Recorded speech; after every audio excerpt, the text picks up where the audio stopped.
اپنا زبردست کلام انہوں نے سنایا ہے، اور ایک ایک شعر گویا جو ہے موتیوں میں پرویا ہوا تھا۔ سبحان اللہ۔ جلوے خدائیں طالب دیدار کی طرف، رحمان خود ہے میرے طرفدار کی طرف۔ محشر کا ذکر بھی تھا، تمنائیں بھی تھی، آرزویں بھی تھی اس میں کہ موت آئے تو کس طرح آئے، زمین کون سی ہو، اور جو ہے وہ نگاہ کہاں ہو۔ عاشقوں کی باتیں ایسی ہوا کرتی ہیں۔ اللہ ہمیں نصیب کرے مدینے کی زندگی اور مدینے کی موت۔ محفل نعت میں کچھ مدنی پھول بھی چنتے ہیں، کچھ مختصر بیان بھی ہوتا ہے۔ اس کے بعد ہمارے ثنا خان عادل بھائی بھی ہمارے ساتھ موجود ہیں، وہ بھی ایک بہت ہی زبردست کلام ہمیں سنائیں گے، مدینے کی یاد میں تڑپائیں گے۔ اللہ نصیب کرے ہمیں۔ نبی کریم صلی اللہ تعالی علیہ وسلم کا فرمان رحمت نشان ہے، فرمایا جو مجھ پر درود پڑھتا ہے اس کا درود مجھ تک پہنچ جاتا ہے، اور میں اس کے لیے استغفار کرتا ہوں، اور اس کے علاوہ اس کے لیے 10 نیکیاں لکھی جاتی ہیں۔ صلو علی الحبیب صلی اللہ علی محمد۔ ہم درود پڑھیں تو آقا ہمارا درود سنیں، ہم درود پڑھیں تو رحمت ملے، گناہ معاف ہوں، درجات بلند ہوں، آقا علیہ السلام ہمارے لیے استغفار فرمائیں۔ سبحان اللہ۔ امام اہل سنت فرماتے ہیں نا، گندے نکم میں کمین، مہنگے ہوں کوڑی کے تین، ارے کون ہمیں پالتا، تم پہ کروڑوں سلام، تم پہ کروڑوں درود۔ سبحان اللہ۔ آقا علیہ السلام پر درود پاک پڑھنے کی کتنی برکتیں ہیں۔ اللہ ہمیں نصیب فرمائے۔ ماہ شعبان المعظم درود پڑھنے کا مہینہ ہے، اور پھر اب جو مہینہ آیا چاہتا ہے، خوش آمدید اس کو کہیں گے، استقبال کریں گے اس ماہ مبارک کا۔ کیسی لذتیں ہیں، کیسی برکتیں ہیں۔ سحری ہوگی، سحری کی اپنی برکتیں ہوں گی۔ اللہ اکبر۔ صبح صبح اٹھ جائیں گے اور خوش نصیب تہجد کا مزہ پائیں گے، پھر سحری کریں گے، نماز فجر جماعت سے ادا ہوگی، قرآن کی تلاوت ہوگی۔ تصور کریں تو مزے ہی مزے ہیں۔ اس کے بعد پھر کچھ آرام ہوگا۔ اللہ اکبر۔ جلدی گھر لوٹنا ہوگا، افطار کی لذتیں ہوں گی، برکتیں ہوں گی، مناجات ہوں گی افطار سے پہلے، اور پھر اس کے بعد بھی دعائیں مانگی جائیں گی، نماز مغرب ادا ہوگی، پھر قرآن کی تلاوت ہوگی، پھر ہم جلدی عشاء کی نماز کے لیے جائیں گے، اور سبحان اللہ قرآن سنیں گے، اللہ کا کلام سنیں گے۔ ہم سے نوافل ادا نہیں کیے جاتے، مگر تراویح میں ایسی لذت اور قوت ہمیں ملے گی، قرآن سننے کی ہمت ملے گی۔ اس کا آگے ذکر آئے گا انشاءاللہ، اور میں نے کہا حدیث کے مطابق پھر یوں ہم تراویح ادا کریں گے۔ سبحان اللہ۔ اور تراویح کے بعد پھر گھر پہنچیں گے۔ یوں ہمارا ایک طرح سے جدول بنے گا، کاروبار زندگی بدل جائے گا، جو دکانیں جلد بند ہو جایا کریں گی، جلدی گھر آ جائیں گے اور برکتیں پائیں گی۔ لذتیں میں ماہ رمضان میں ان قریب ملیں گی۔ سیدنا عمر فاروق رضی اللہ تعالیٰ عنہ کے متعلق ہے کہ یکم رمضان تھا، یکم رمضان کی شب تھی، نماز مغرب کے بعد لوگوں کو جمع کیا اور ایک خطبہ دیا۔ اے مدنی چینل کے ناظرین، ہم سب کے لیے بھی یہ خطبہ ہے، ذرا توجہ کریں گے تو انشاءاللہ الرحمن بہت سارے مدنی پھول ہمیں ملیں گے۔ فرمایا آپ نے لوگوں سے، لوگوں بیٹھ جاؤ، اور فرمایا بے شک اس مہینے کے روزے تم پر فرض کیے گئے، البتہ اس میں نوافل کی ادائیگی فرض نہیں، لہذا جو بھی نوافل ادا کرنے کی طاقت رکھتا ہو اسے چاہیے کہ وہ نوافل ادا کرے، کیونکہ یہی وہ بہترین نوافل ہیں جن کے بارے میں اللہ نے ارشاد فرمایا ہے۔ اور جو نوافل کی ادائیگی کی طاقت نہیں رکھتا اسے چاہیے کہ اپنے بستر پر سو جائے۔ تم میں سے ہر بندہ یہ کہتے ہوئے ڈرے کہ اگر فلاں شخص روزے رکھے گا تو میں بھی رکھوں گا، فلاں شخص نوافل پڑھے گا تو میں بھی پڑھوں گا۔ جو بھی روزہ رکھے یا نوافل ادا کرے اللہ کی رضا کے لیے کرے۔ اور تم میں سے ہر شخص کو یہ بات معلوم ہونی چاہیے کہ جب تک وہ نماز کے انتظار میں ہوتا ہے در حقیقت نماز ہی میں ہوتا ہے۔ اور یہ بات آپ نے 2 سے 3 مرتبہ ارشاد فرمائی۔ تو جو جماعت سے پہلے مسجد میں پہنچ جاتے ہیں، نماز کے انتظار میں ہوتے ہیں، گویا وہ نماز میں ہوتے ہیں۔ اور فرمایا کہ اللہ کے گھر میں فضول باتیں کرنے سے بچتے رہو۔ پھر 3 مرتبہ آپ نے ایک بات ارشاد فرمائی، مدنی چینل کے ناظرین اور میرے حاضرین اور میرے ثنا خوان سب سنیں، فرماتے ہیں اللہ کے گھر میں فضول باتیں کرنے سے بچو۔ اس کے بعد 3 مرتبہ جو بات فرمائی، فرمایا خبردار تم میں سے کوئی بھی ہرگز اس مبارک مہینے کو فضول نہ گزارے، اس مہینے کو فضول نہ گزارے۔ اور فرمایا جب تک چاند نہ دیکھ لو اس وقت تک روزہ نہ رکھو، اگر چاند مشکوک ہو جائے تو 30 دن پورے کرو، اور جب تک اندھیرا نہ ہو یعنی سورج کے ڈوبنے کا یقین نہ ہو اس وقت تک افطار نہ کرو۔ تو فاروق اعظم نے ماہ غفران کی کیسی اہمیت اور فضیلت بیان کی، اور کیسا انہیں ماہ رمضان سے عقیدت اور محبت تھی کہ جیسے ہی ماہ مبارک جلوہ گر ہوتا ان کی خوشی کوئی انتہا نہ رہتی۔ اور یہ بھی فرمایا کہ اس کو فضول نہ گزارو۔ اے مدنی چینل کے ناظرین جو مجھے اس وقت سن رہے ہیں، موبائل کو رکھ دیجئے گا، ماہ رمضان میں کچھ وقت نکالیے گا تلاوت کلام کے لیے، کچھ وقت نکالیے گا نوافل کے لیے، ورنہ یہ سوشل میڈیا ہمیں مصروف کر دے گا۔ ہاں اس سے بچنا ہے ہم نے۔ اور جو ہے وہ کاروبار میں اتنے مصروف نہ ہو جائیے گا کہ تراویح کی نماز ہی ہم سے نکل جائے۔ میرے حاضرین بھی سنیں، ناظرین بھی سنیں، یہ مہینہ ہمارے لیے نعمت ہے، نعمت۔ اس مہینے میں مغفرت ہوتی ہے، اس مہینے میں توبہ قبول ہوتی ہے۔ اللہ رب کریم اس مہینے میں جہنم کے آزادی کے پروانے عطا فرماتا ہے۔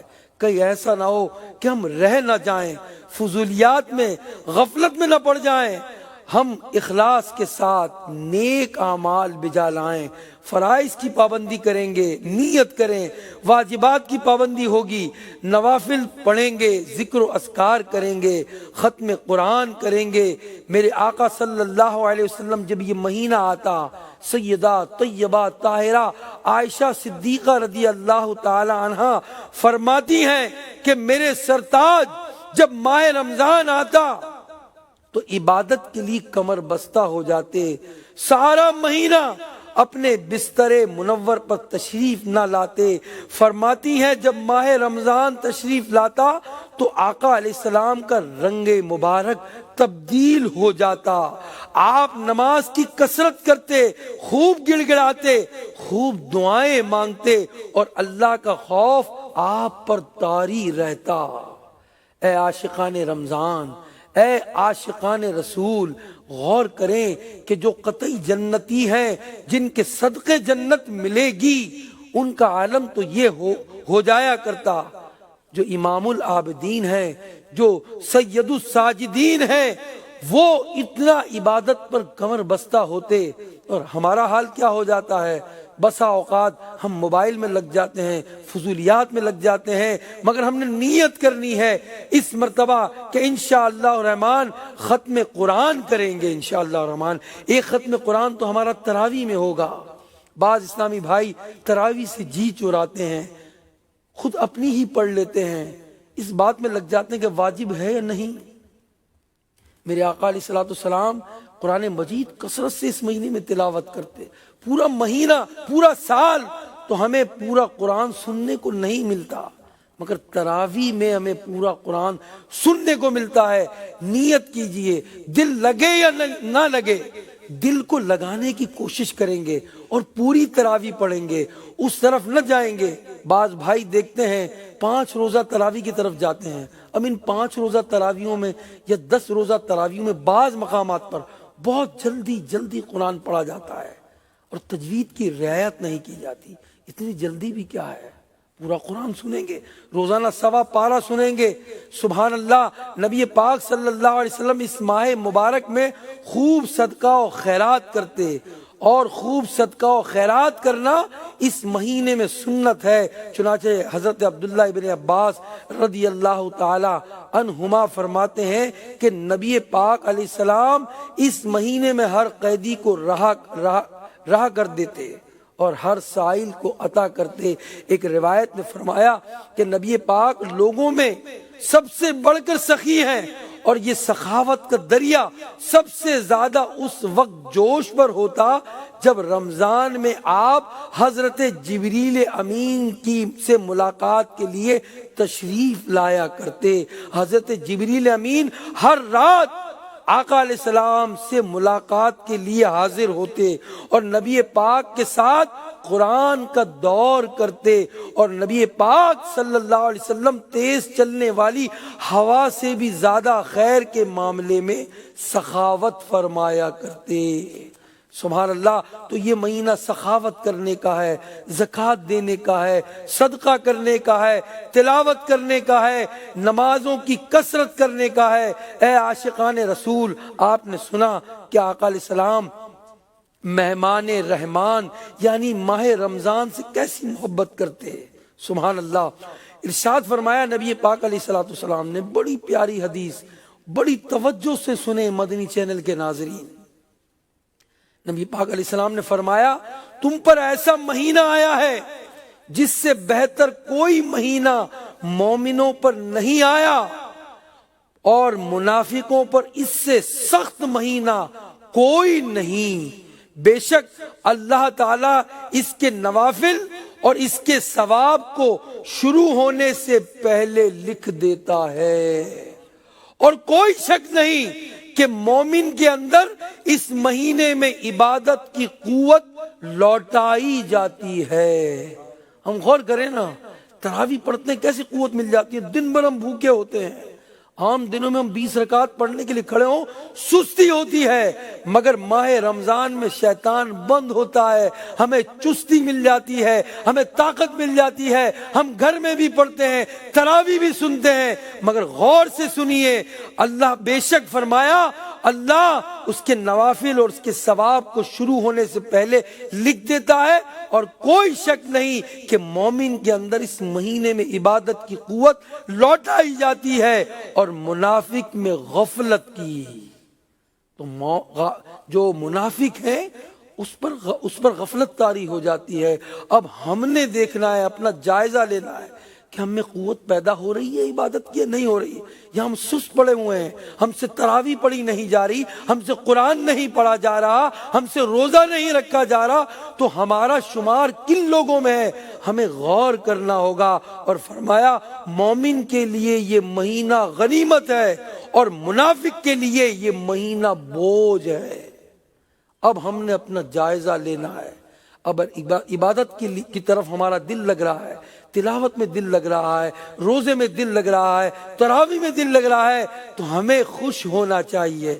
اور اگر یہ اعمال کرنے میں سستی ہو رہی ہے اور یہ اعمال ہم سے چھوٹ رہے ہیں، تو ہمیں غور کرنا ہے کہ ہمارا شمار کن لوگوں کی طرف ہو رہا ہے۔ اللہ تعالی ہمیں اس مہینے کی قدر نصیب فرمائے، آنے والے مہینے کا ہم خوش دلی سے اس میں ہم عبادت کریں، تلاوت کریں۔ بہت سارے لوگ اپنی جاب کی وجہ سے، اپنے کام کاج کی وجہ سے، اپنے کاروبار کی وجہ سے روزے چھوڑ دیتے ہیں۔ روزہ چھوڑنا ماہ رمضان کا بلا عذر گناہ کبیرہ ہے۔ ایک بھی روزہ ہم نے چھوڑنا نہیں، روزہ رکھنا بھی ہے اور روزہ رکھوانا بھی ہے، اور ہم نے اس کی ترغیب بھی دینی ہے۔ جو روزہ نہیں رکھتے انہیں سمجھانا ہے، انہیں یہ فضائل بتانے ہیں ماہ رمضان کے، اور روزہ چھوڑنے کی وعیدیں بتانی ہے۔ ہماری یہ نیکی کی دعوت اگر سن کر کوئی روزہ رکھے گا تو ہمیں بھی اس کا ثواب ملے گا۔ اللہ ہم سب کو عمل کی توفیق عطا فرمائے، اور ماہ رمضان سے خوش دلی کے ساتھ ہمیں ملا دے، عافیت کے ساتھ ملا دے۔ اللہم بلغنا رمضان بصحت وعافیہ، آمین، بجاہ النبی الامین صلی اللہ علیہ وسلم۔